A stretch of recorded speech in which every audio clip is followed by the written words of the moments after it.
കേരളത്തിൻ്റെ സ്വന്തം കാർഷികോത്സവമാണ് വിഷു. വിളവെടുപ്പിൻ്റെ ഉത്സവമായും വിഷുവിനെ കാർഷിക കേരളം കണക്കാക്കുന്നു.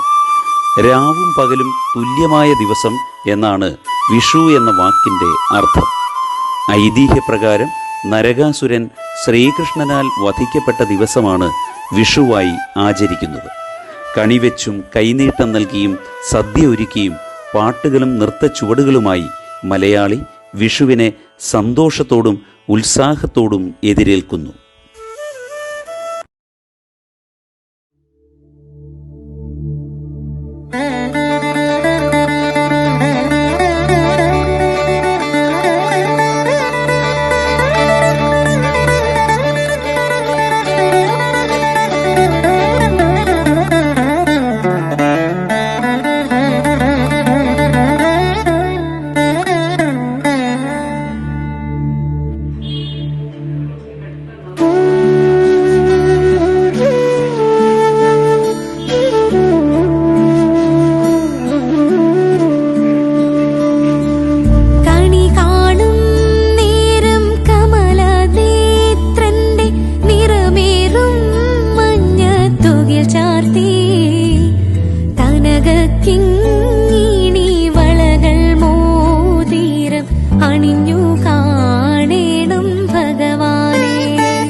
പശുക്കളെ മേച്ചു നടക്കുമ്പോൾ വിശക്കുമ്പോൾ വെണ്ണ കവർന്നുണ്ണും കൃഷ്ണനടുത്തു വാ ഉണ്ണി കണി കാണാൻ.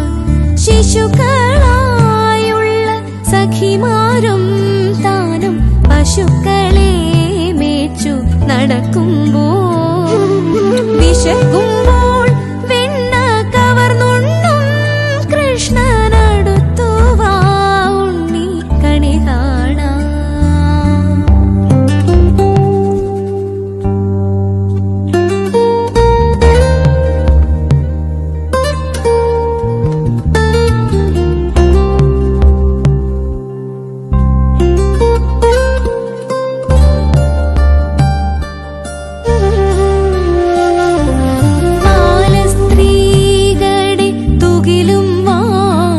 കൊണ്ടരയാലിൻ കൊമ്പത്തിരുന്നോരോ ശീലക്കേടുകൾ പറഞ്ഞും ഭാവിച്ചും നീലക്കാർ വർണ്ണ കണി കാണാൻ. എതിരെ ഗോവിന്ദനരികെ വന്നോരു പുതുമയായുള്ള വചനങ്ങൾ മധുരമാം വണ്ണം പറഞ്ഞും സ്മിതവും തൂകേവാ കണി കാണാൻ. കണി കാണും നേരം കമലനേത്രന്റെ നിറമേറും മഞ്ഞ തുകിൽ ചാർത്തി